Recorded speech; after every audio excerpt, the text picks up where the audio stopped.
He's on the air. You're on the air. I turned mine off, but is yours on? He's live. What? He's live. No, because mine's on. Oh. But I understand. This is essentially a water. I can't even touch my hair because it's so dry.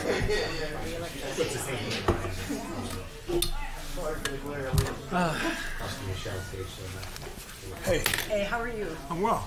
Happy Snow Week. Yeah, Jesus. Did you, so the neighbor on Reese and Elizabeth, do you know what's going on? Talk to Dave about that. You live right over there, right? You mean that tree that came Yes, down? that whole, I'm getting emails. I said, hey, he knows about it, the police know about it, DPW know about it. I know about it. Yeah, Yeah, I mean, I don't know why they're coming to me. it looks to me like they've taken care of it. Have they? Good. I haven't been over there. Longest time, the log was. Yeah, and it's the trunk was homeowner's out into the responsibility. road. I know both of those people. Yeah.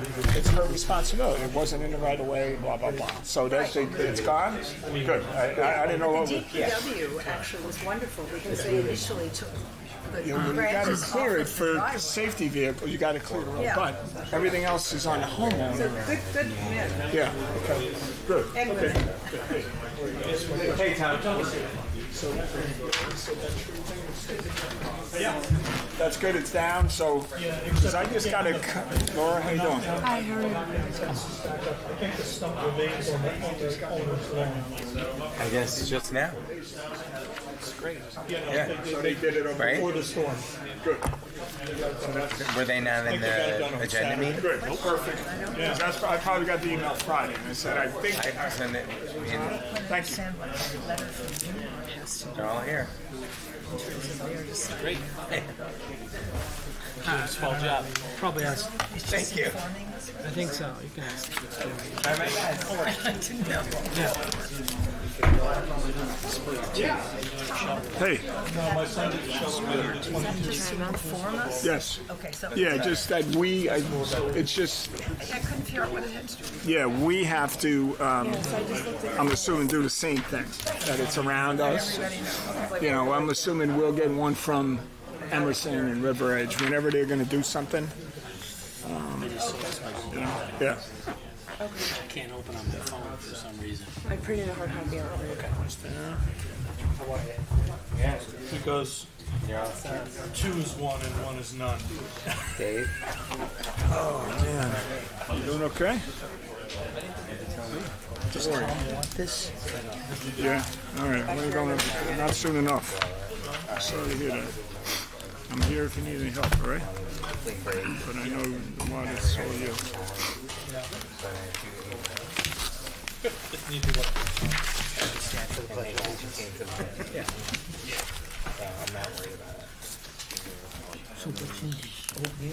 Oatmeal raisin. You want the exercise of sitting down? So raisin. So stand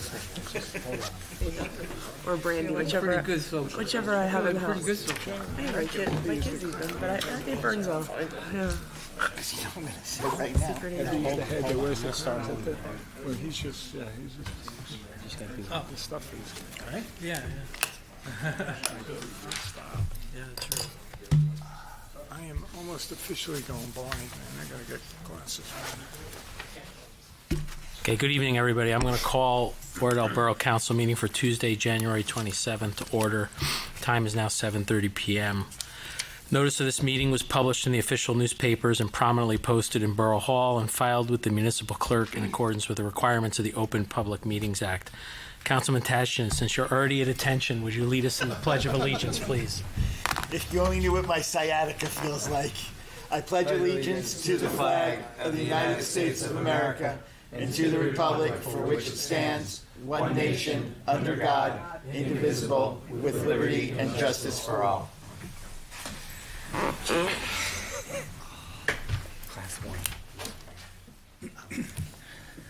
Okay. Laura, can we have a roll call, please? Mayor Koth, Here. Mr. Kelly, Here. Mr. Tashian, Here. Mr. Kern, Here. Mr. Gullo, Here. Ms. Sarah, Here. Mr. Banfield. Here. Okay, first on the agenda tonight, we have the appointment of 3 Special 1 police officers.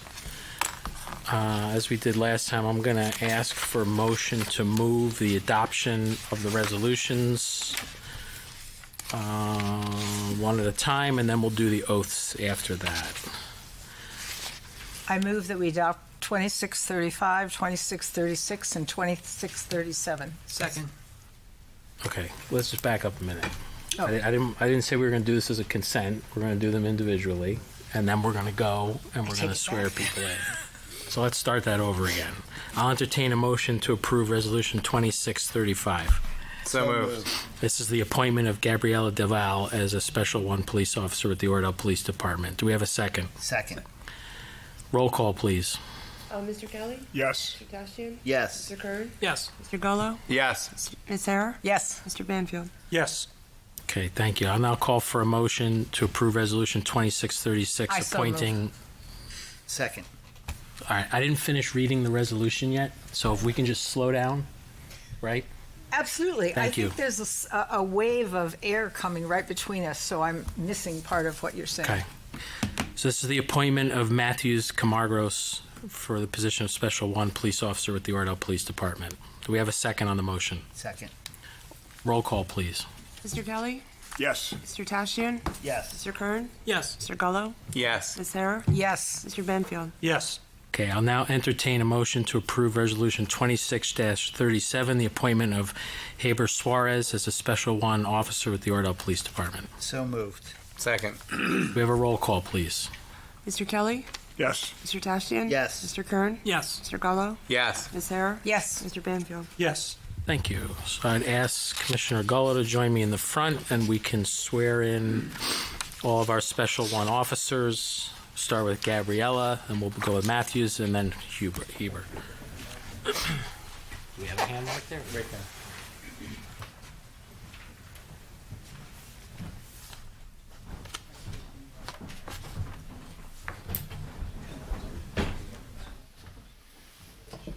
The Lord left one.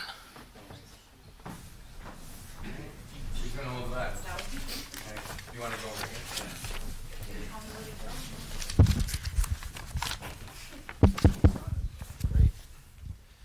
Okay, if you want to raise your right hand, place your left hand on the Bible, and repeat after me. I, Gabriella Deval, I, Gabrielle Delval, do solemnly swear do solemnly swear that I will support the Constitution of the United States that I will support the Constitution of the United States and the state of New Jersey, and the state of New Jersey, that I will bear true faith and allegiance that I will bear true faith and allegiance to the same to the same and to the governments established and to the governments established in the United States in the United States and in this state and in this state under the authority of the people, under the authority of the people, and that I will faithfully, and that I will faithfully, impartially, and justly perform and justly perform all the duties of the office of all the duties of the office of Class 1 Special Law Enforcement Officer, Class 1 Special Law Enforcement Officer the Oradell Police Department, of the Oradell Police Department, according to the best of my ability, according to the best of my ability, so help me God. so help me God. Congratulations.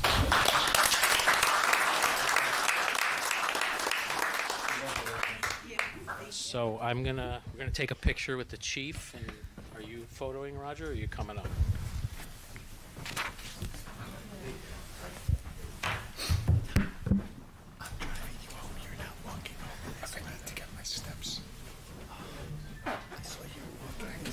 Turned the corner as I turned, and I'm like, that's good. Mike, good? Let's go for 13. Ariel, if you would just sign this.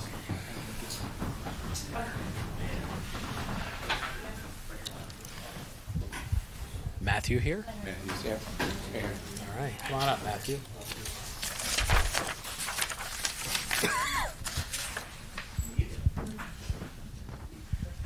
Little did you know who you were meeting in the stairwell back there before, right? Nice to meet you. Okay, Matthew, if you want to raise your right hand and repeat after me. I, Matthew Camargos, I, Matthews Camargos, do solemnly swear do solemnly swear that I will support the Constitution that I will support the Constitution of the United States of the United States and the state of New Jersey, and the state of New Jersey, that I will bear true faith and allegiance that I will bear true faith and allegiance to the same to the same and to the governments established and to the governments established in the United States in the United States and in this state and in this state under the authority of the people, under the authority of the people, and that I will faithfully, and that I will faithfully, impartially, impartially, and justly perform and justly perform all the duties of the office of all the duties of the office of Class 1 Special Law Enforcement Officer Class 1 Special Law Enforcement Officer with the Oradell Police Department, with the Oradell Police Department, according to the best of my ability, according to the best of my ability, so help me God. so help me God. Congratulations, Matthew.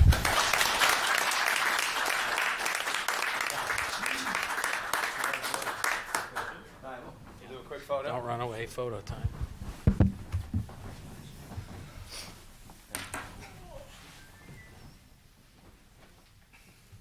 It's good, Michael, you're closer this time.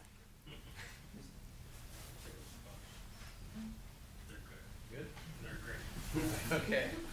So I'm going to give you this.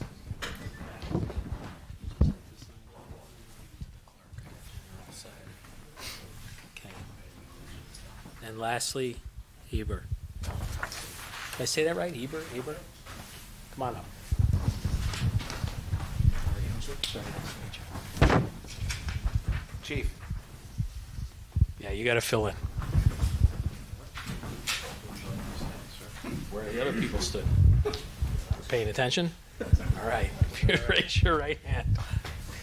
I, Eber Suarez, I, Eber Suarez, do solemnly swear do solemnly swear that I will support the Constitution of the United States that I will support the Constitution of the United States and the state of New Jersey, and the state of New Jersey, that I will bear true faith and allegiance that I will bear true faith and allegiance to the same to the same and to the governments established and to the government established in the United States in the United States and in this state and in this state, under the authority of the people, under the authority of the people, and that I will faithfully, and that I will faithfully, impartially, impartially, and justly perform and justly perform all the duties of the office of all the duties of the office of Class 1 Special Law Enforcement Officer, Class 1 Special Law Enforcement Officer, the Oradell Police Department, the Oradell Police Department, according to the best of my ability, according to the best of my ability, so help me God. so help me God. Congratulations.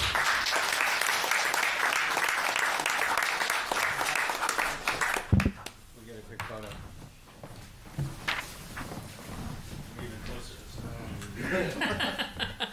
Lieutenant.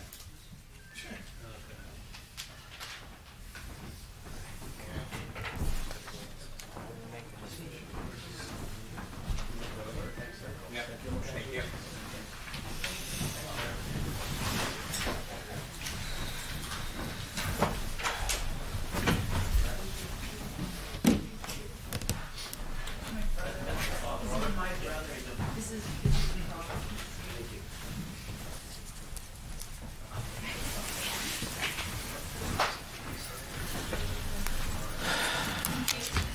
Thank you. Congratulations.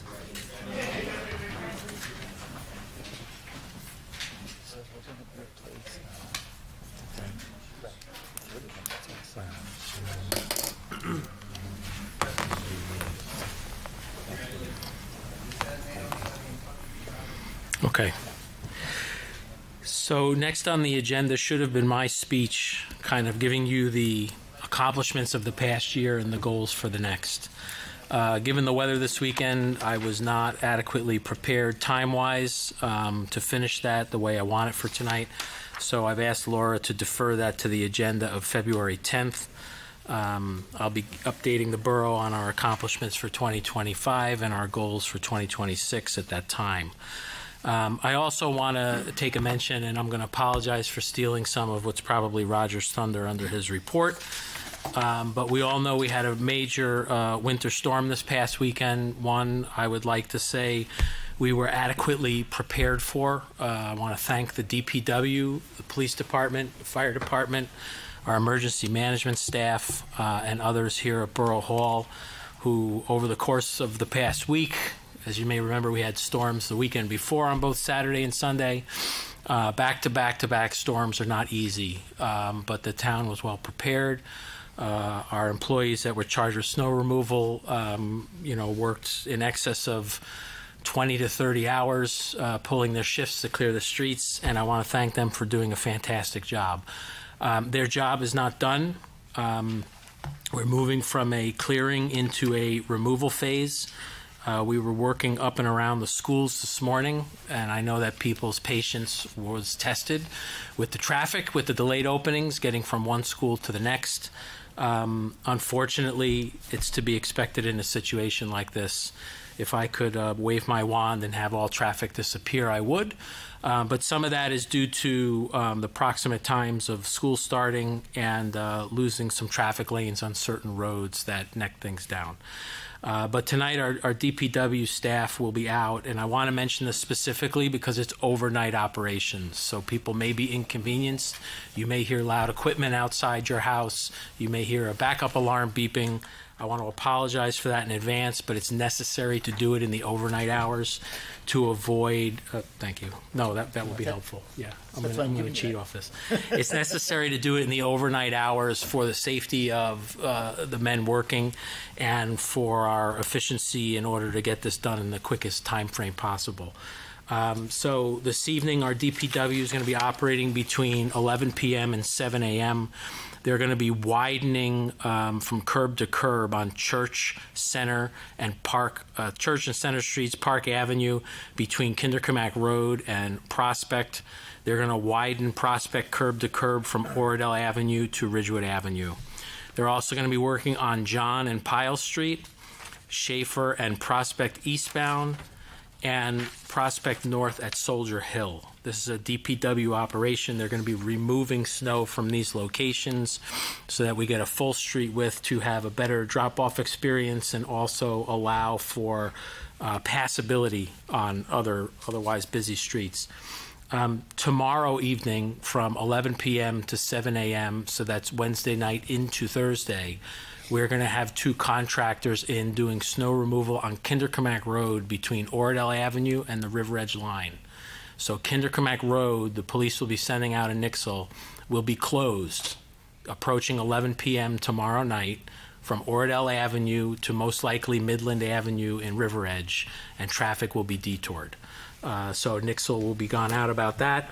But in anticipation of the potential of another storm for this weekend, it's necessary for us to undertake these actions. I hope that they're for naught and we don't get a storm and everything is lovely. But the flip side of the result, if we don't prepare for this, is going to be dramatic to us, both in terms of getting around, limiting access to our businesses, and generally hampering most efforts. So I want to thank the DPW for getting us through this storm. I want to thank them for their continued efforts. These guys are running on midnight oil here. I hope they get a break this weekend, but if they don't, they're doing their best to make sure we're prepared for a fourth storm in 2 weeks. The other thing I'm going to speak about is residents' obligations to clear snow and ice. So we do have ordinances that require homeowners and businesses to remove snow and ice from their walkways within 12 hours of the end of a storm. Certainly nobody's going around at the 12th hour and 1 minute mark with a violation book saying you didn't shovel your snow. But it is important for kids who may be walking to school, especially if you're in and around the school areas, for people walking to the train station, right? We have a walkable town. People do walk. It is important that you're able to clear your snow in accordance with that ordinance to provide safe passage and keep pedestrians out of the street, right? Safety is number one. Secondly, we also have an ordinance that prohibits anyone from putting snow back in the street. This one honestly drives me nuts. The plow just went by and people are blowing snow back into the center of the street. So what does that accomplish? I guess it got it out of your driveway, but it put it back in the street. And if that was the last shot the plow was coming down the street, you're most likely going to have a hard pack of snow and ice that's going to develop, especially in a week like this where temperatures are not going to get above freezing. Those ordinances will be enforced. So it is most important to please remember the best place for the snow to go is the furthest spot away from the street. That would be your front lawn. It would be the curb between your walk and your lawn, anywhere but the street. I get it. When we have a snowstorm of this magnitude, it presents a lot of challenges.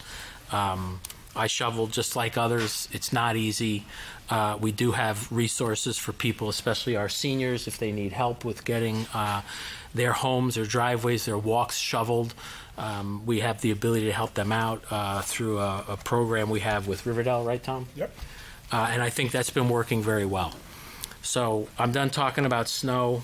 I don't want to say, for those who are in the business, I hope we don't get any more, but it would certainly make life a lot easier.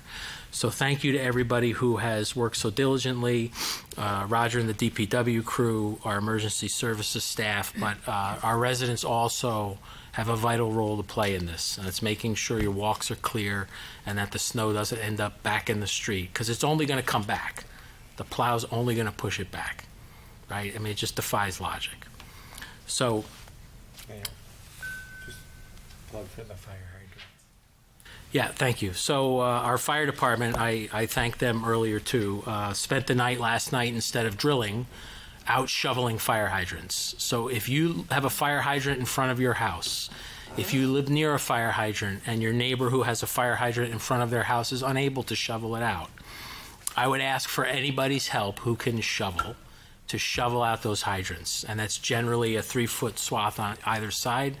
In the event of an emergency, it's going to be very beneficial to have that done, because if the fire department has to do that when they pull up to your house, if it's on fire, it's going to cost precious time. Precious time. I think the fastest they did a hydrant last night, they had on their social today, was just about 4 minutes. So 4 minutes can make a huge difference in a home that's on fire and being able to get water established to put that fire out. So you'd be doing a great help to the fire department if you could shovel those hydrants, but you're also doing a great help to yourselves and your neighbors if you could do that as well. So we'd appreciate your help there. Did I leave anything else? Anybody have anything else about I have snow? a very quick comment that I'd like to make. My husband and I had a 20-year-old carbon monoxide alarm, and it went off. We had already decided to replace it, and we decided it was broken, so we decided to ignore it and put the new one up. And then the new one started going off, so we recycled it 3 times. And I have to thank the police. I called this desk sergeant. I said, I think we have a lemon here. I don't know what to do. And he said, I think we're sending the firemen. And thank God they did. We had over 150 parts per million, is it, or billion, of carbon monoxide all over the house. And they immediately put their masks on and said, you get out. And we were about to go to sleep. It was 11 o'clock at night. So I want to put a little PSA in here. I want to thank the firemen and the police who were so helpful that we're still here.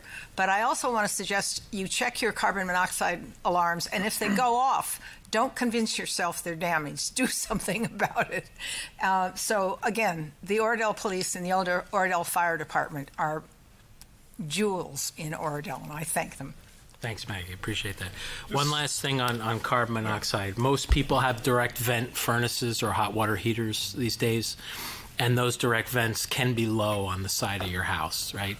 So always keep an eye on those where you may have wind or snow drifts or otherwise, that those vents are not getting blocked by snow, because that can cause the exact same situation that Maggie's describing with a carbon monoxide backup in your house.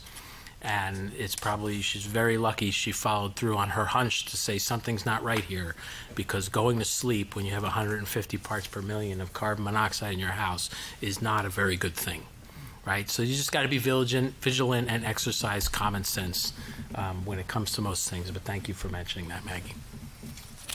Mayor, I got 2 last comments to stay on theme. On tomorrow night's overnight work, we'll be doing municipal lots. So if you have cars in municipal lots, we ask that you please try to move them so that they can remove all the snow accordingly. And then finally, snow off your cars is very dangerous. Just make sure your cars are clear. I had to drive in South Jersey today, and the state police were pulling over every car that had snow on top of them. So just make sure your car is clear also. And that concludes the DPW. Yeah, I'll just correct one thing. If you're in a municipal lot tomorrow night, don't try to move your car. Move your car, or it's going to be moved for you. right? We need to get the equipment in. We need to clear the snow. So we're not asking. We're telling you need to move your cars tomorrow night. It's one night. Hopefully the police will have some suggestions for where you can put your car in that time frame, and you'll be able to get it into a nice clean space the next night, and you'll be very thankful for that. Any other snow-related PSAs before we move on to old Yes, business? I have a couple. Mayor, you referenced the system that we have for our seniors. Prominently displayed on the front page of the borough website is the phone number that seniors or anybody need help of shoveling can call, and that works out very well. We have used it recently. So right in the front page of the borough website. We also had, I sent out a note, we have probably 250 seniors on a email chain, notifying them of what's going on, et cetera. And I sent out a note. Obviously, there's emergency, call 911, but if, and we did use it this weekend, if anybody sees any of their neighbors in need where nothing's been touched, et cetera, and to give that, and folks can check on their neighbors. I did check on a woman in my neighborhood, and after quite a while, I knocked on the door. The lady came to the door. She was okay, but I ended up going to the police department, and they were aware of the situation there. So it's just really, looking out for each other in these difficult times. So that's all I have, Mayor. Thank you. I'm going to leave Village Road for Councilman Gullo to report on, not steal every single person's thunder up here tonight. Snow public safety announcements accomplished. Do we have any old business to come before the council? Mayor, I do. I know we've discussed as a governing body a number of times about formally establishing an arts and cultural committee. Those folks, we've had this arts festival for a number of years, and we have put together and shared it with a number of folks in the borough, their mission statement, kind of a template of that, as well as the folks that are interested in joining that committee. And again, it's not just for music and dance. It could be, I chatted with and I know you have recently, a resident who's passionate about Walter Schirra, some type of, cultural things. So I would like to move on that. I did print up, and I will share it if the next step is to share it with the ordinance committee, that they can kind of discuss that. If that's the next step, I'd be happy to share that, which I think it's Councilman Kern and Councilman Hara and Councilman Banfield, if that's the next step. And Dave Banfield. Just to kind of push that forward and have that discussion. I know we have discussed that in the past. I think we were going to calendar this for the next meeting, but if you want to send it to the ordinance committee, that's fine. Yeah, I don't want to step out of turn. Whatever you think is, I'm happy to discuss it next time, or have them pick up the ball, whatever you think is best. So yeah, I'm happy to table it to officially discuss it next meeting. That would be great. But in the meantime, they can have that for a discussion. Okay. Thank you. Any other old business? Mayor, I just wanted to get an update on where we might be with potential ordinance for merging the planning and the zoning board. I was watching the zoning board meeting, I think, a week ago or so, and there was no quorum. So I was wondering, what are our next steps as a council? So our next steps, John, would be to have one final conversation around some data which the building department needs to provide us in terms of what the costs are, right? So that's been the least important factor in the discussion.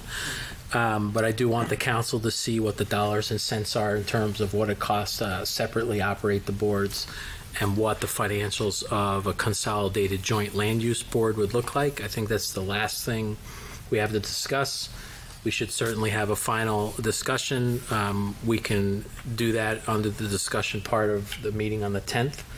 And at that point, depending upon how the council wants to advance it, it would be referred to ordinance to draft a new ordinance that consolidates those committees into a new board, but also amends all the other ordinances that it also touches.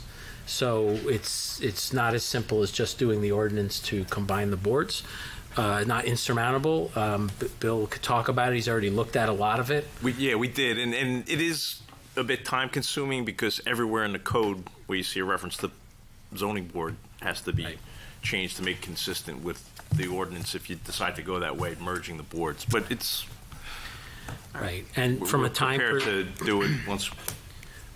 From a time perspective, John, it wouldn't be an immediate thing.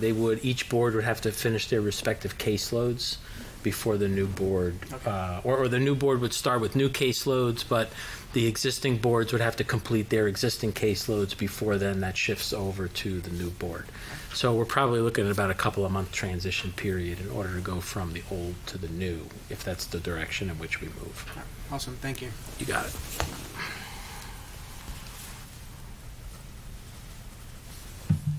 Okay. There's no other old business. Do we have any new business to come before the council? Okay, no new business. Laura, can you read the correspondence into the record, please? Yes, a notice of review of housing element for the borough from the Borough of Dumont, and a letter from 627 Ridgewood Road regarding snow removal practices. Okay. I will now entertain a motion to open to public comment for non-agenda items. If I may, Mayor, just the correspondence, just reading the correspondence, the letter from Dumont references Haworth and not Oradell, so I'm assuming it's from their attorney, if you see that, which is kind of I'm sure it's just a mistake, but if that's going to be,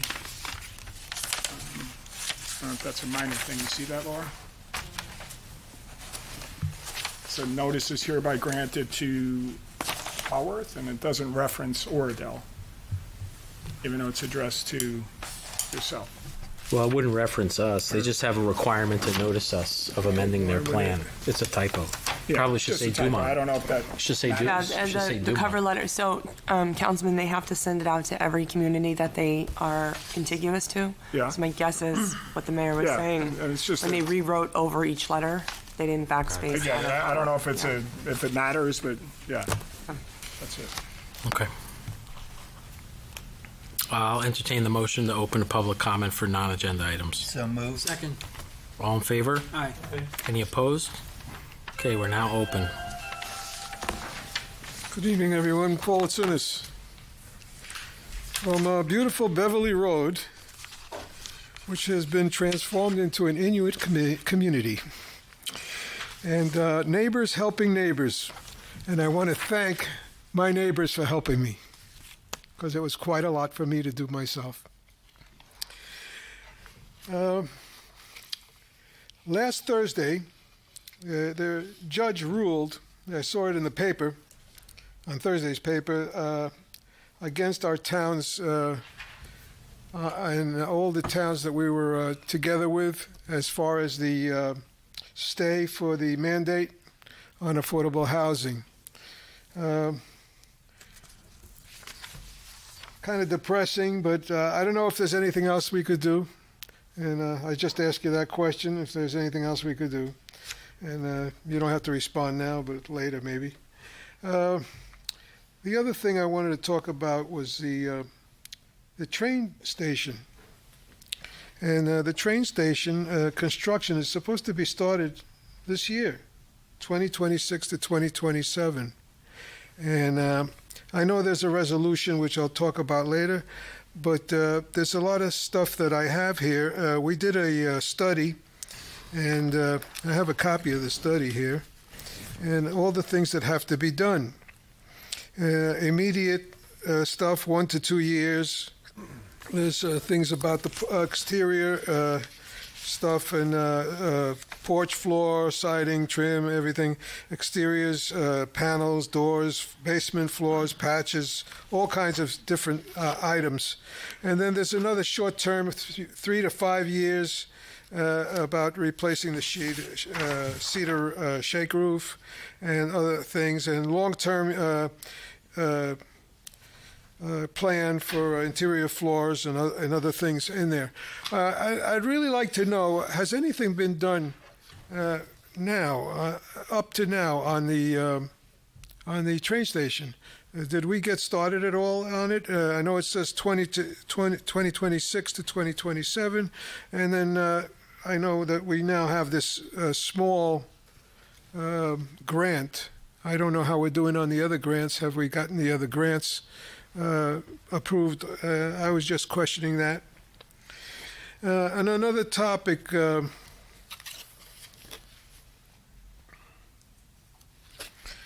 the planning board, there's supposed to be a planning board meeting next week. And I understand that there aren't any applicants. And when there aren't any applicants, they tend to dissolve the meeting. We're not going to have a meeting. But there's a lot of stuff that we could talk about. And I would hope that they would try to meet. And one of the things that came up and at the last planning board meeting that they did have, and I discussed it, about the requirement to make a resolution that commercial businesses and commercial stores have storefronts. And I think that we should go along with that, council and mayor, that we pass a resolution for that. This will alleviate the problem of having brick buildings with no windows on our streets. I would hope that you would find that a favorable resolution. This was suggested by Mr. Dressel in a meeting, and I thought it was great idea. So I'm just bringing it up to you now. And so even though there are no applicants, they should still have a meeting and discuss some things for the planning board. There's a lot of things to discuss and a lot of other things that they normally do, and they'll just skip it if there's no meeting. So I think we should still have a meeting. Now, whether we're going to have quorum or not, that's another story. You know, I was at the zoning board meeting last week, and there was nobody there but the fellow. I forgot his name now. It was him and me and the construction official, Mr. So nothing happened, and they couldn't get a quorum. So that's the story. So I'd appreciate any kind of answers you could give us later. Thank you so much. Thank you, Paul.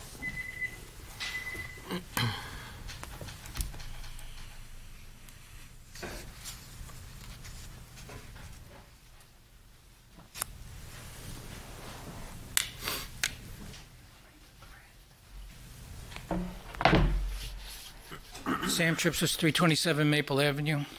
At the last meeting, I heard Mr. Tashian mention about the wreaths that we had a fundraiser for in 2008. Can I ask what plan you had, because you mentioned you wanted them for something? For the wreaths? Yeah. Well, we would repurpose them in other areas of town during the holidays. I see. All right. Well, I just want to give you a little background, too, because in 2008 and 2009, we had two separate fundraisers, and the borough kicked in money, too, and we raised several $1,000s for them. They were $250 each. People like Mr. Koth donated them. We have a long donors list. I have all the names. All the people still live in town. They were really important. I believe it was a lot of work, a lot of time and effort to put them in.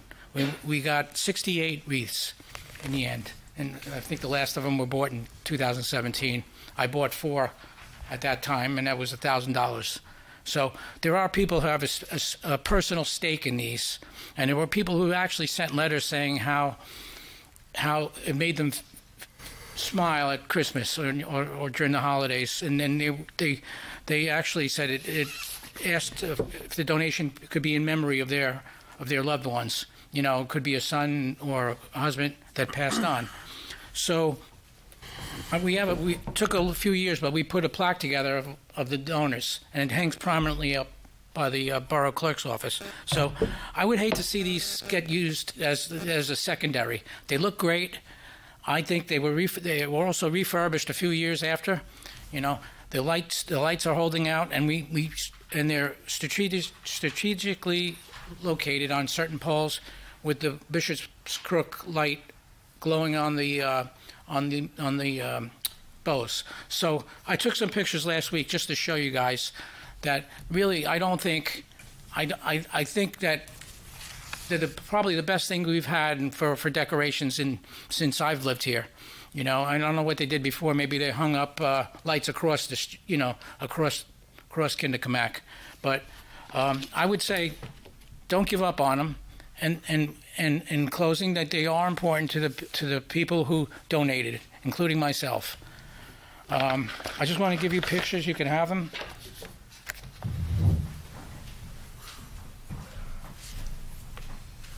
Spread them out. Thanks. Thanks, Sam. Yeah, thank you for the fire department and when it looked good that night. But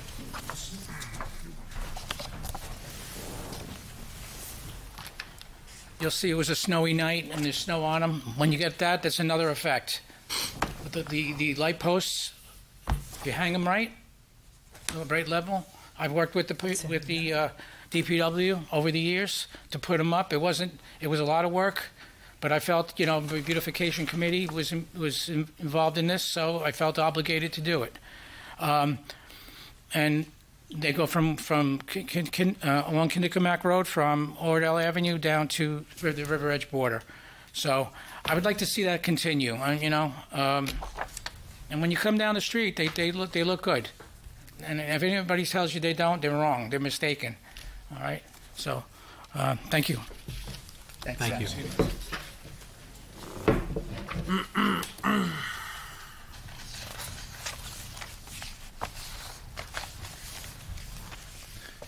Ori Katzin, Laurel Drive.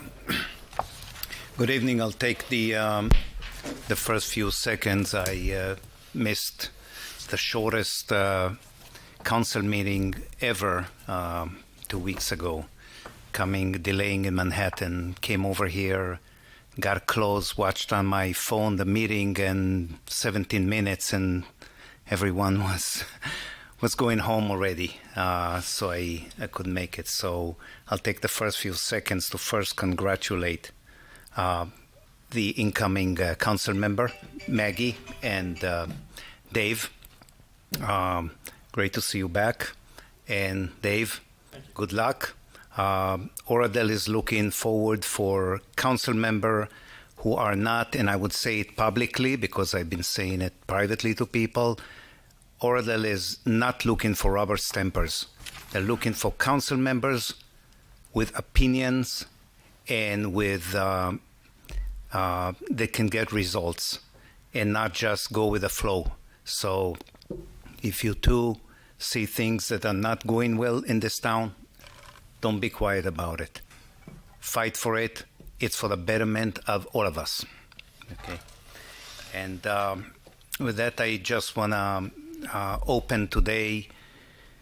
Today is the first day, as you can see, that in the past 2.5 years that I do not have my bring them back home dog tag on me. As of yesterday, as you all heard, with the help of the White House, but with most, I would say, the determination of the Israeli army, they were able to recover the last hostage, the First Sergeant Ron, who was there from the first morning and was kidnapped, and 880 days later came back home. And I know it was emotional, and I told you about that a year ago when my uncle's wife's cousin, Oded Lifshitz, came back in a coffin. He was a hostage after 500 days. He came back home, and it was a relief for our family as well. His wife came out alive, obviously, in the first deal. But it's something good, and it's something that I think Judeo-Christian values can basically shine the light on how we value life, yet we honor the dead. And honor the dead people or the missing people is get them back home, get them to a proper burial, and memorize them. keep the memory of them alive, but not leave anyone behind. And even though someone was left behind, do everything possible to make sure they're coming back home. And with that said, we're going to the same old topics that I've been talking about for the past 2.5 years, almost 3. In 60 days, the anniversary of the passing of Sergeant David Salinas is upon us. A year, 2 years ago, Maggie, you were very concerned about it. You came to me and you wanted to help. And I know that some of you are friends with the Salinas families. Nothing has been done. Nothing has been done. Exactly 2 years ago, Mayor, you had a beautiful calendar hand-drawn by the OPS kids, thanking the veterans for their service and telling all of us about the importance of this serving this country and protecting all of us and keep democracy. Yet someone did not get to be a veteran, and that guy is now laying in the Arlington Cemetery, which I visited the grave about 1.5 years ago. And his family really want to see his memory being honored. And therefore, I proposed a resolution of honorary street sign. That resolution has been sent in email to the mayor and some council member 1.5 years ago. Nothing has been done. So I will resend it tonight or tomorrow. I resent that proposed resolution. And whoever is the current council president, is that you, Tom? Correct. Congratulations on the upgrade. I would really want you to consider looking over this resolution. It's been done in many towns in New Jersey, and not only in New Jersey, all across the United States, of honorary street signs. This is not changing the name of the street. This is something that honors, and there's a special provision there with the time limits that I was very nice to see that some towns implemented that will enable in the future, if you want to change the honorary street sign in future dates. So I will send to all the council members the resolution. Thank you so much for your attention, and all the best in 2026. Anyone else from the public? If not, I'll entertain a motion to close. So moved. Second. All in favor? Aye. Any opposed? Okay, entertain a motion to open the public for consent agenda items only. So moved. Second. All in favor? Aye. Any opposed? Paul Atsunis. Resolution 2641 is the acceptance of the grant in the amount of $49,012 for New Jersey Historic Preservation Fund for our Oradell train station. The plan, preservation plan was supposed to, was complete February 2025. And confirm preferred scope of work for grant application was February 2025, just for construction documents, or for capital level 2 construction documents plus construction. Council resolution approving SOW and committing to March 2025. New Jersey Historic Trust grant application April 2025. Grant announcements likely October of 2025, and start of construction 2026 or 2027. Who is in charge of this? And Are you reading from the preservation plan, Paul? yes, I am. Right, so that's a guiding document. What Yes. the council discussed earlier last year, after Yes. that was completed, was to apply for this grant that we're receiving tonight Yeah. to pay for the preparation of the construction documents to then go to bid and allow us to apply for the larger grant to put towards the construction work. Okay. It was decided with the consultant and amongst the council, Ed, if I'm going off track, correct me, that that was the approach we were going to take to maximize the ability of grant funding available to the project. So we're on our plan.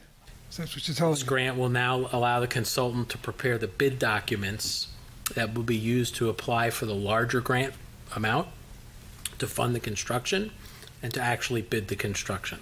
So this grant of $49,012 has nothing to do with any materials for the train station. It's only for the documents and stuff, right? You need the documents in order to get to the next part. Well, that's a heck of a lot of money, $49,000 just for documents. It's a I bargain. was hoping that maybe we could use some of this money in the construction. The construction is going to cost hundreds of thousands of dollars. And when are we going to get the other? Well, as soon as these documents are done, once we accept this, we can move ahead with Clark Caton Hintz, who's our historic architect, and get them to advance preparing the plans and specifications so that we can use them to apply for the larger grant fund that's going to come up this spring for the work at the train station, but also allow us to be ready to bid that when the funding's in place. And so we should start construction this year. I'm not going to say definitively this year. We'd like to start as soon as practical once we have the funding in place and the documents are done. But the next step is to get to work on the documents. And who's going to be in charge of running this operation? It's run out of the administrator's office. Ed, you're in charge. Okay. It's in good hands. Thank you.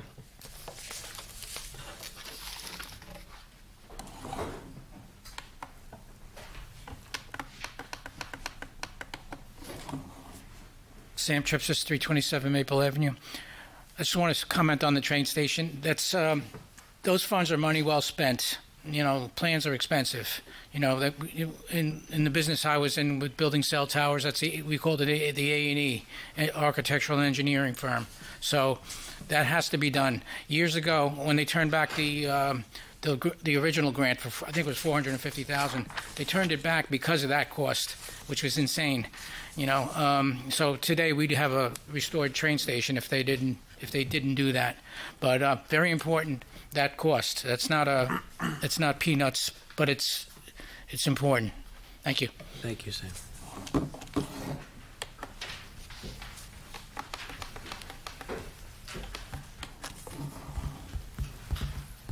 Ori Katzen.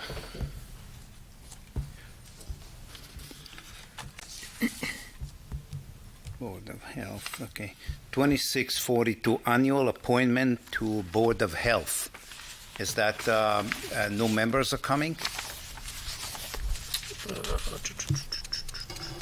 Reappointment. Existing members getting reappointed for a new term. Oh, it says appointment, not reappointment. Okay. Well, they're appointed. Oh, they're appointed. Okay.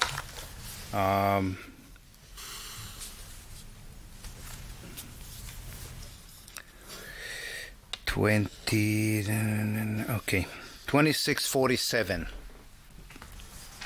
Approval issuance of new service weapons and transfer of decommissioned for purchase from Legacy Arms LLC.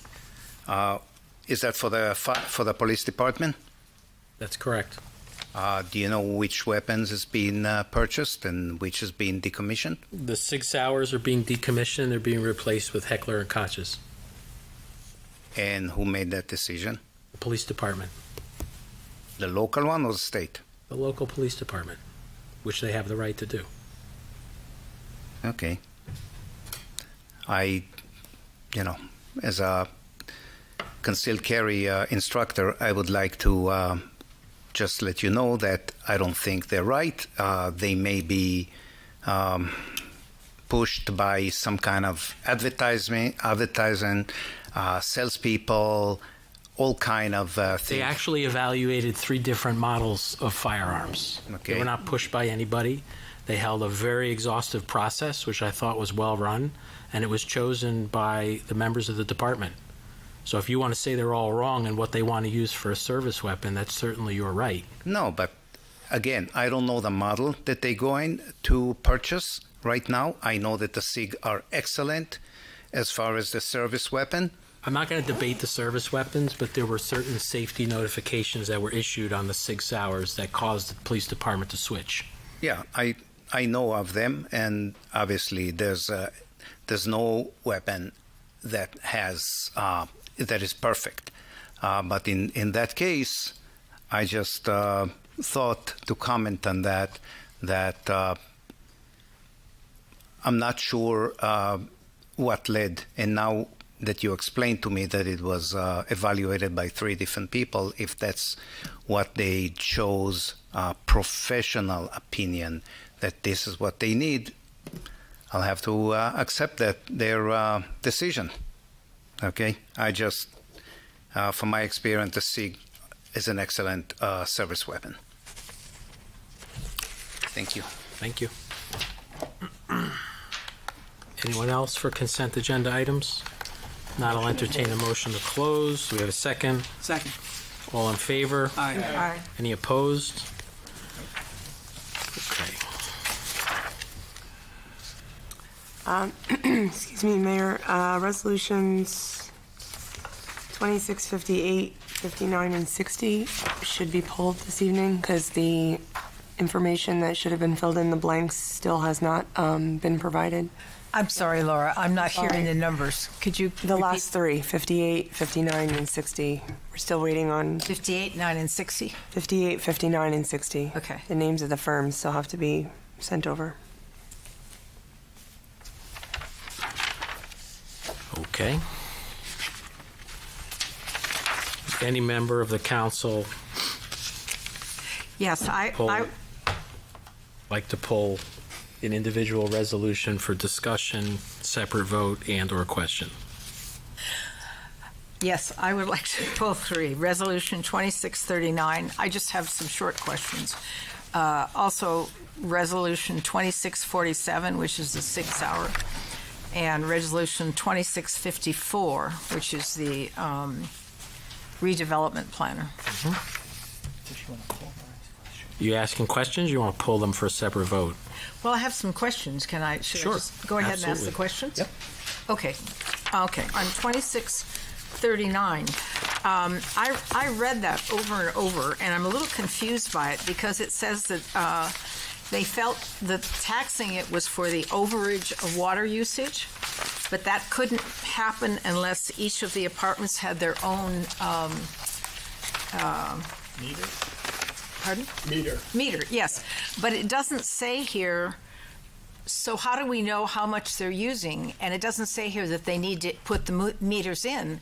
So it seems to me, I don't really understand unless what this is saying is that the entire building is not using anything near the amount that would be overage of water.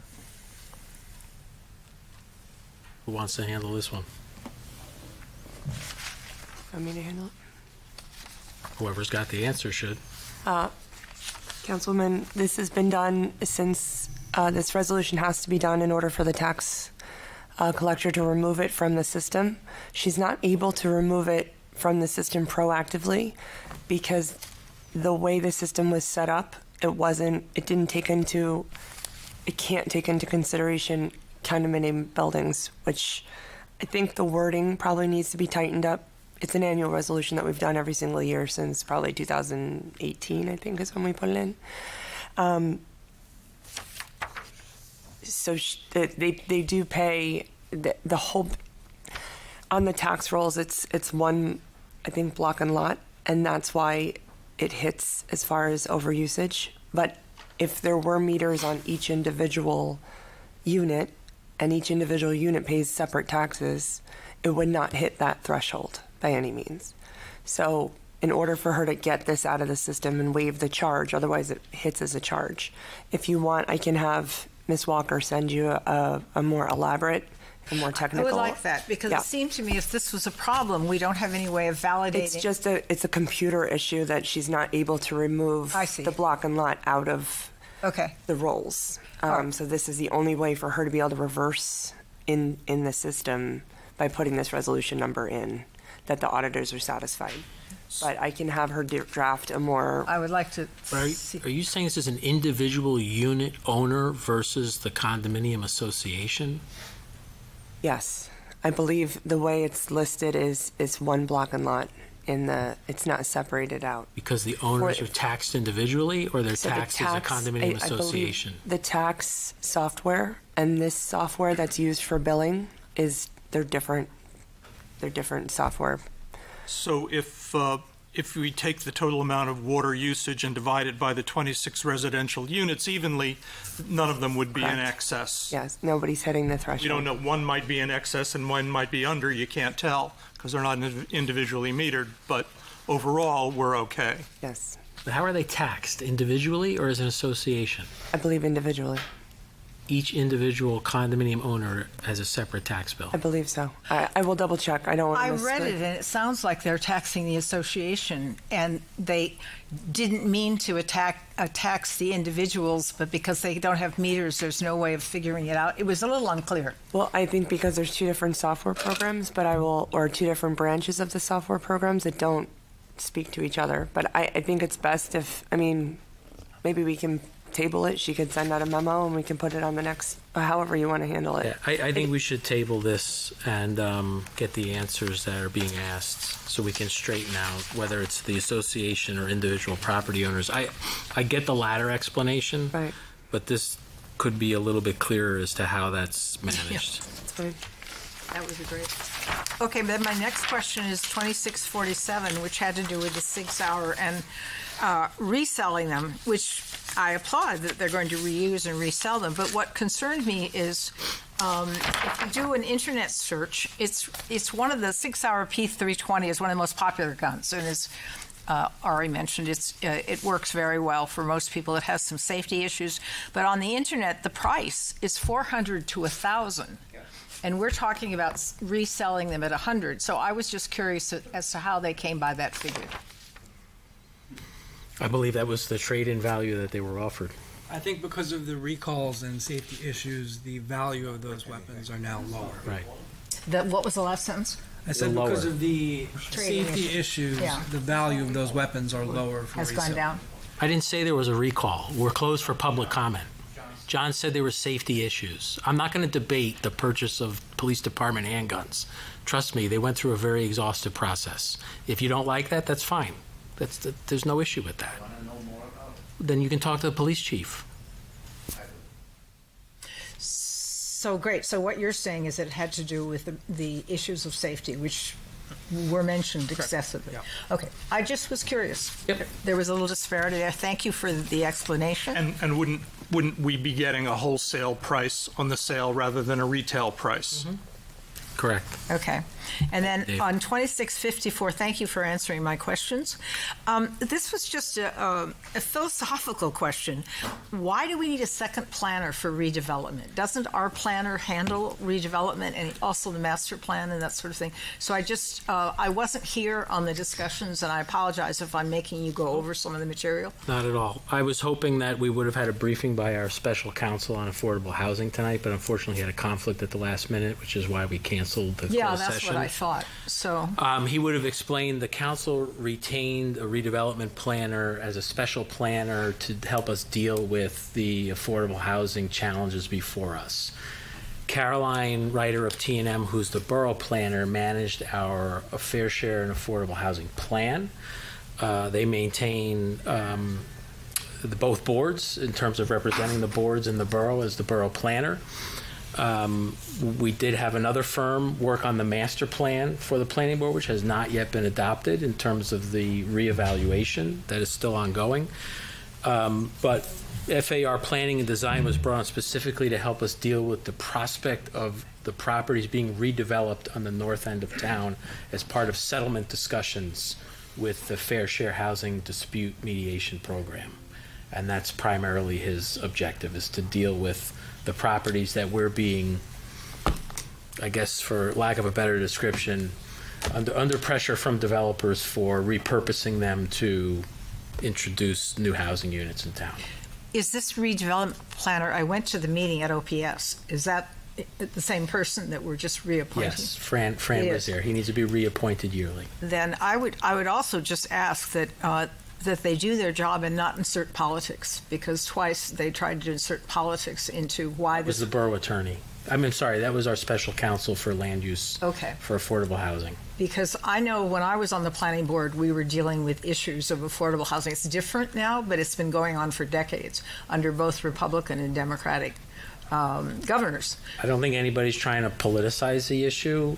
I didn't take exception with his comments because he was just trying to say how this came about, and it was something the legislature passed in lame duck session, and here we are. We have to deal with it. I mean, Right. that's just reality. Right. And along we go. And I understand that, and it's frustrating, but I don't think we need to assign blame since it's a many-decade problem that we've all been dealing with. Yeah, I didn't view that as what And I he was thought your doing. question was one of the best, which is what happens next? Right. You know, we deal with this, and then what happens next? Right. And maybe that's what we really have to find a solution to. Yeah, no, absolutely. We'll have to see Thank you. what the next 10 years brings down the pike. Thank you for allowing my questions. I appreciate it. Anytime.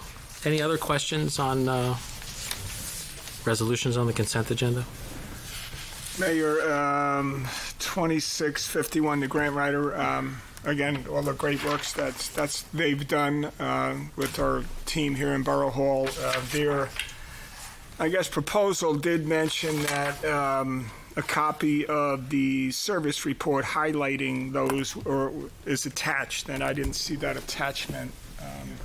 So if that's, I'm assuming it's here, but it'd be great to see all the great things in detail. They have a good overall summary, but it'd be helpful to see that. Okay. Any other questions? Now I'll entertain a motion to approve resolutions 26-38 through 26-57. So moved. Second, but however, I thought we tabled 39. I'm sorry. Let me rephrase that. Entertain a motion to approve resolutions 2638 and 2640 through 2657. So moved. Second. Roll call, please. Mr. Kelly? Yes. Mr. Tashian? Yes. Mr. Kern? Yes. Mr. Gullo? Yes. Ms. Zarre? Yes. Mr. Banfield? Yes. Yes. And just to do this procedurally, I entertain a motion to table resolution 26-39. So moved. Second. Roll call, please. Mr. Kelly? Yes. Mr. Tashian? Yes. Mr. Kern? Yes. Mr. Gullo? Yes. Ms. Zarre? Yes. Mr. Banfield? Yes. Okay, thank you very much. My report, you heard about the snow. I can give you a little bit of an affordable housing update. I had hoped that the council would be receiving a briefing as to where we're at in the process this evening. We're going to have to schedule that for a coming day. I don't know that we're going to want to wait until our next council meeting on the 10th. We probably will have something that we can perhaps virtually be briefed over Teams or on a conference call by the affordable housing attorney to let us know where things stand. We still have not heard from the judge in the dispute mediation program. As Paul had brought up, the federal suit that Oradell is a part of with 26 other towns, that motion was denied. The judge did not take the case. I understand from Mayor Gasali in Montvale, who leads the coalition, that they have filed an appeal to the Third Circuit Court. You know, obviously you have to run your course with all of the legal matters, but I think we're also staying our course with figuring out what we need to do to implement what's required of us as the law stands, assuming that it's not going to change. So the time has come and gone for us to reach settlements with developers. We still are having discussions with those same developers who we were not able to reach a settlement with by the December 31st deadline. That's a good thing that we're still having conversations. So we continue to work towards trying to find resolution as to what this means for Oradell. Right now we're in a little bit of a gray area until we hear from the judge and/or reach a settlement with one of the developers. So Laura will coordinate with all the council what may be a good time to receive that update from Jeff. It'd be most beneficial to both Dave and Maggie to get that data dump, if you would, on getting you up to speed with where we're currently at, and for the council to hear some of the things that have happened since the first of the year in terms of discussions that have gone on. We may be close in settling with one of the prospective developers. And that is all I have. Committee reports, administration, planning, zoning, way too many things. Tom Kelly. Thank you, Mayor. I think one part that was omitted was also finance. So I'll start with that. In terms of finances, first quarter taxes are due February 1st, so that I believe is Sunday. As mentioned in the past, all the department heads and departments working on 2026 budgets, which we will then review as the governing body here. We've hoped to, in the near future, get out a banking RFP. So we're working on preparing those documents. Budgets again, it's going to be some hard work with expected cost increases in healthcare and energy and things like that are very much out of our control.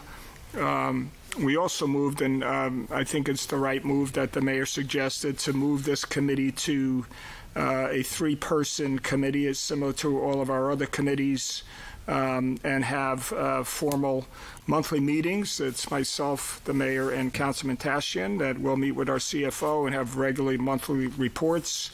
The first of those meetings is, I think, within the next week or so.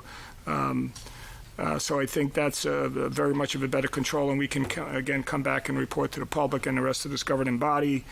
I am in fairly frequent contact with our CFO. 2025 budgets are on schedule, so that's a good thing. Admin, our first meeting, same members of that committee are set for next week with the administrator. Tonight, we approved a fair amount of our borough professionals, as you can see. And we do have certainly a number of things on our list to get accomplished in the very near future. Environmental beautification. Super Bowl Sunday annual nature walk is a week from Sunday. It's really a great thing at noon over at the reservoir, led by Veolia. But there'll be refreshments and guided tours. There's now wonderfully a bunch of bald eagles over there, and so you can bring your binoculars, and we'll have some telescopes, etc. over there. So that's really a great day. That's 12 o'clock on Super Bowl Sunday. Again, thanks to the volunteers for the plastic bags, the bench program, the styrofoam, swap shops, home energy audits, just really dedicated group of volunteers, and bitter cold, breaking down styrofoam that our DPW, again, takes over to Ridgewood and recycles that. And so just really wonderful. And finally working on some PSAs once again on best practices in recycling. So some videos that are going to come out soon. Planning and zoning, as was referenced, I think the number one reorg meetings going on this week, but also those discussions about potentially combining those and have one joint land use board. More to come on that. And seniors, again, continues to be very active. There's, again, a great calendar that our rec team, David and Tina and Councilman Gullo's crew has put up on the borough website.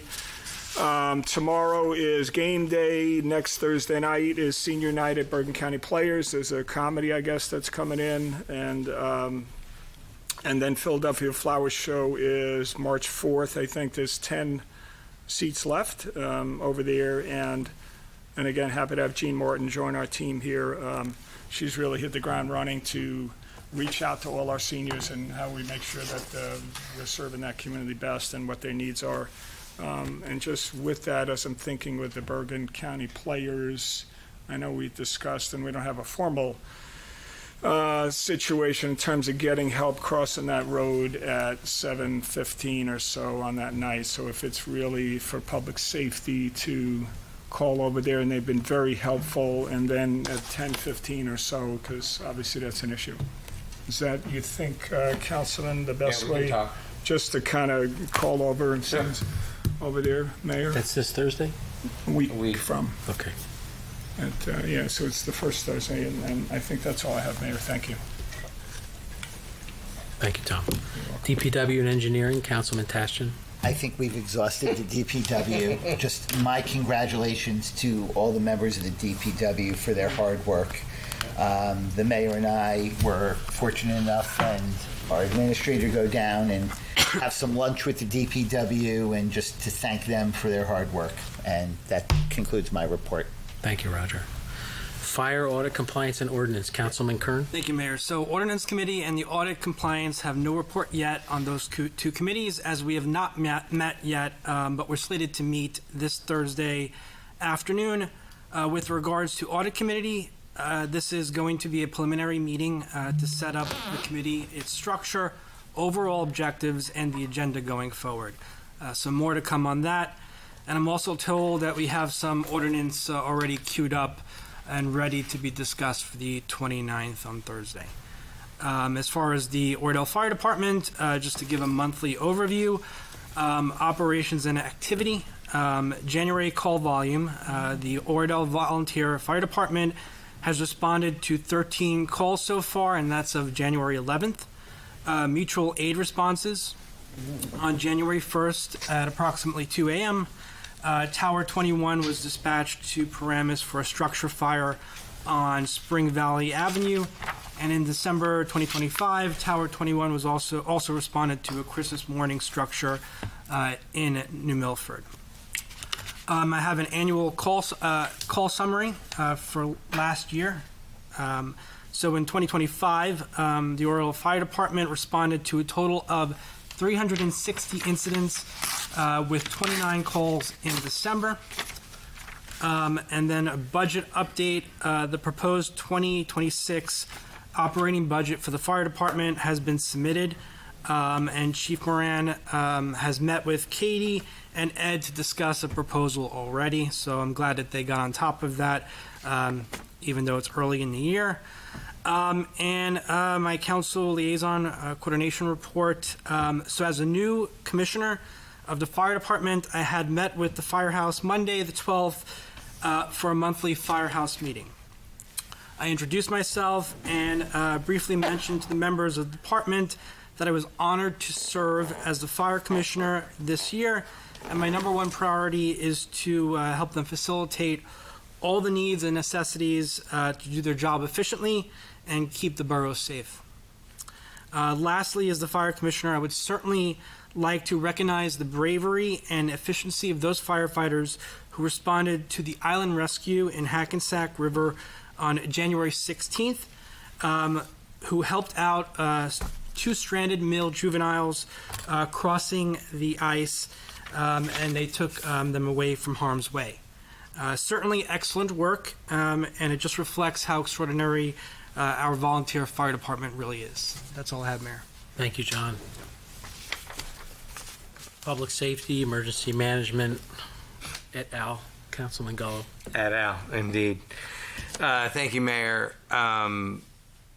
Obviously, we've discussed the storm. The Public Safety Committee, which consists of Councilman Tashjian, Councilman Kern, myself, and the chief, we met for the first time yesterday and talked about some different needs for the department. We obviously talked about the storm and the incident on January 16th. So we will be meeting monthly going forward for this year. As we honored or recognized earlier, I'd like to congratulate and welcome the 3 Class 1 officers that have just got sworn in.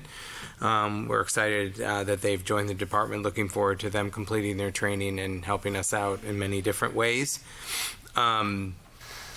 I know earlier today there was an issue with Veolia in terms of a water leak on Village Road.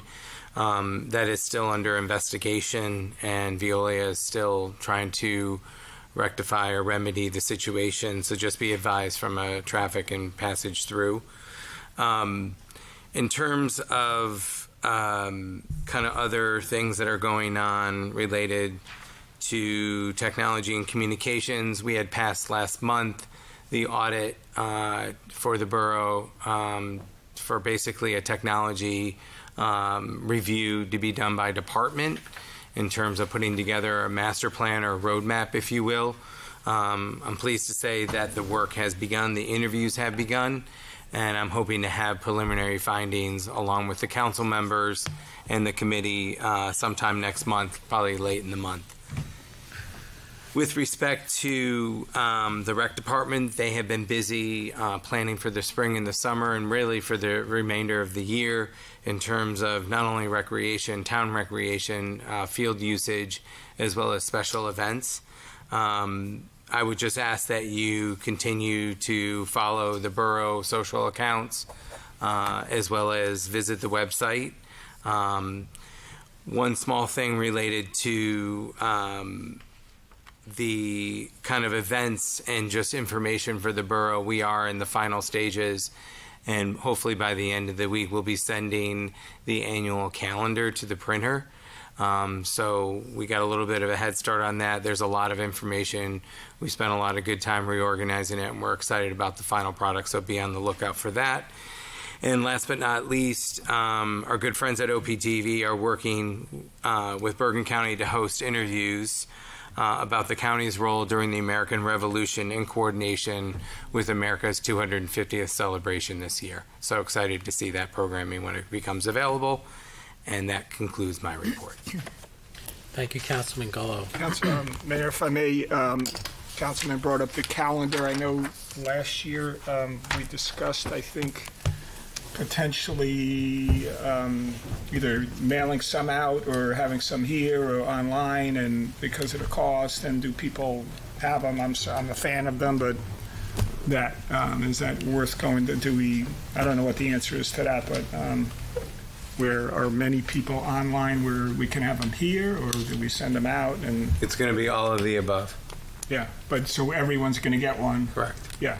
I mean, do we ever get to that point where some folks may not want it, and they can go online? It's all online. I thought we were going digital with a limited print run. Yeah. I'll check with Melissa, but we initially, when we did the quote, it was going to hit all houses.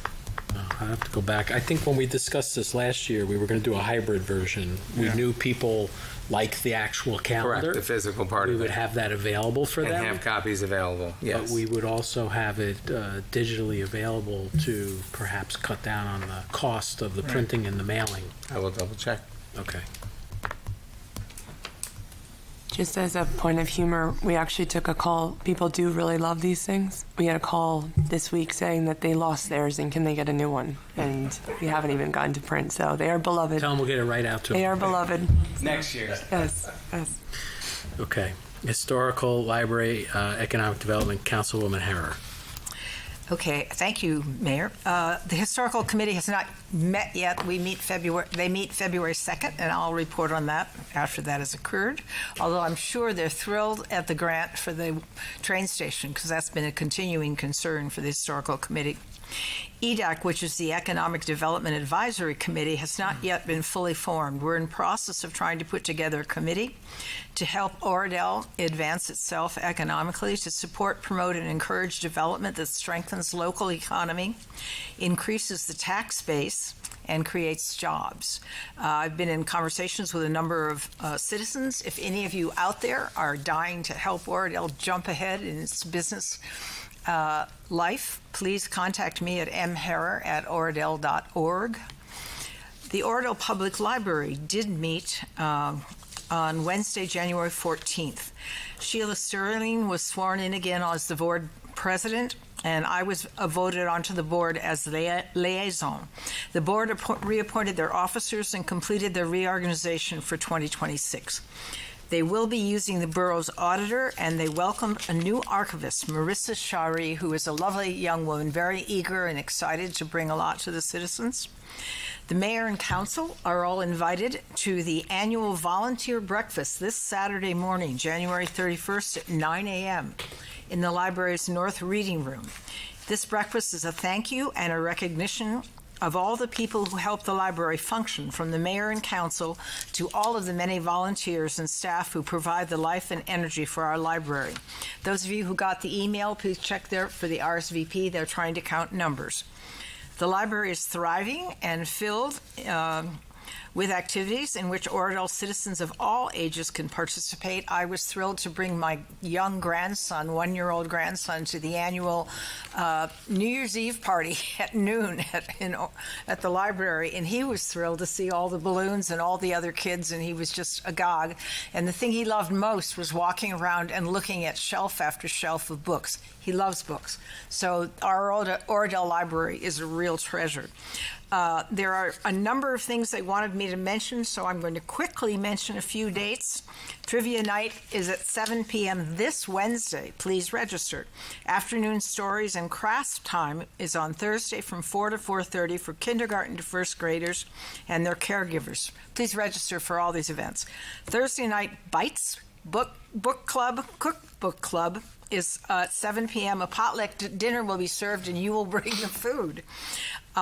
ESL Conversation Group is also on Thursday from 10:30 to noon, where you get a chance to practice English, improve your skills in a supportive setting. And then Yoga and More with Miss Shelley is on Mondays, 10:30 to 11 a.m., which I thought sounded interesting till I realized it said ages 2.5 to 5, so I aged out of this particularly exciting event, but you must have children who would be interested in doing it. There are many more programs and details. You can find them at the Oradell Library's new website, oradellpubliclibrary.org. And there's an online public calendar for library events. This might be harder for you to capture, but I think if you go to the library website, you'll find it. It's Buckles, BCCLS.libcal, meaning library calendar, libcal.com/calendar/Oradell. Unless you had a pencil, you missed that. There are display cases January through February, Commerce and Community, a selection of artifacts and photographs from the library's local history collection that was mounted by the new archivist, Maurice Chari. In the new books area through January is a display of New Year, New Skills, selection of books from hands-on hobbies to new ways of thinking, inspiration, and guidance for picking up a skill. And then the Friends of the Library want to announce their annual membership drive in February 2026.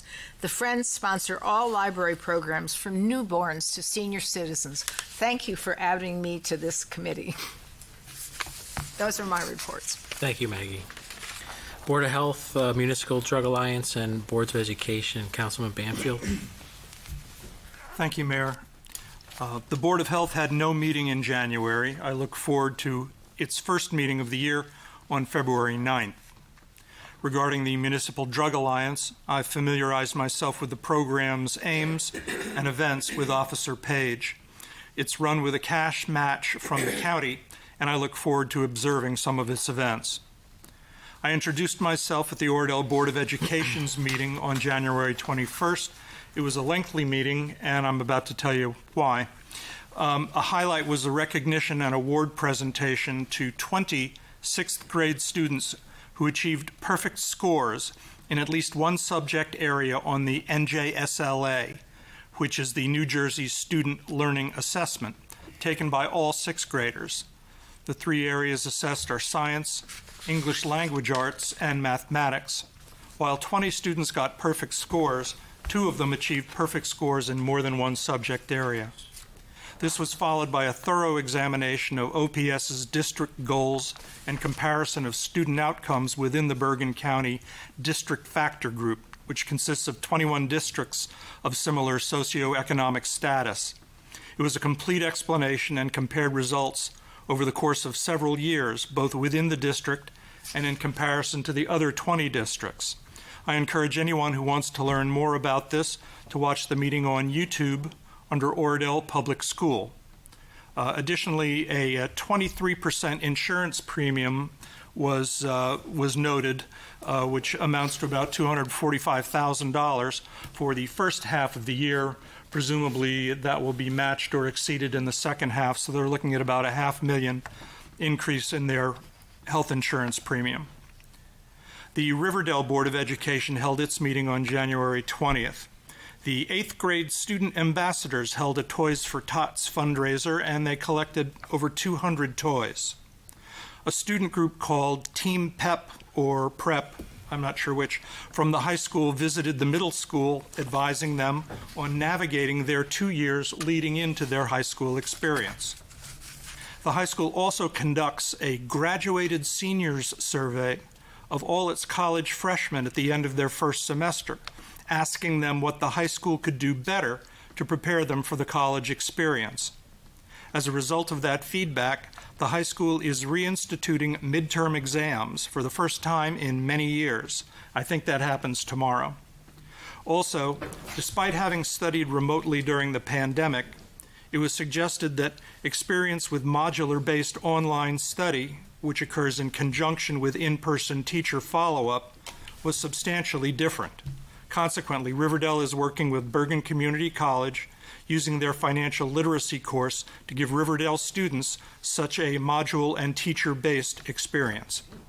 Finally, after receiving 8 bids, the board approved a contract in the amount of $3,033,800 to Patman Plumbing, Heating, and AC for the Riverdale Middle School Mechanical Upgrades Project. Full steam ahead. That completes my report. Well done. Thank you, Councilman Banfield. Mr. Hines, any report this evening? I have one item to report, Mr. Mayor. We have successfully closed the purchase of the rectory. And to achieve that, I want to acknowledge the support of both the Borough Attorney's Office, Huntington and Bailey, and the engineer, Neglia, to make that happen. And I followed your advice, Mayor. I called the risk manager to make sure the building was now covered for insurance purposes under our name. Thank you. Thank you. Congratulations, Mr. Hines. Do you have any report? Just quickly, Mayor, to follow up on your comments about the Third Circuit. So an emergent application for a stay of the district court's dismissal of the federal lawsuit was filed. The state filed their opposition to it today. Those get acted on pretty quickly. We could get a decision shortly, but that's an uphill battle at this stage of the game. And that's it, Mayor. Thank you for the appointment to the governing body.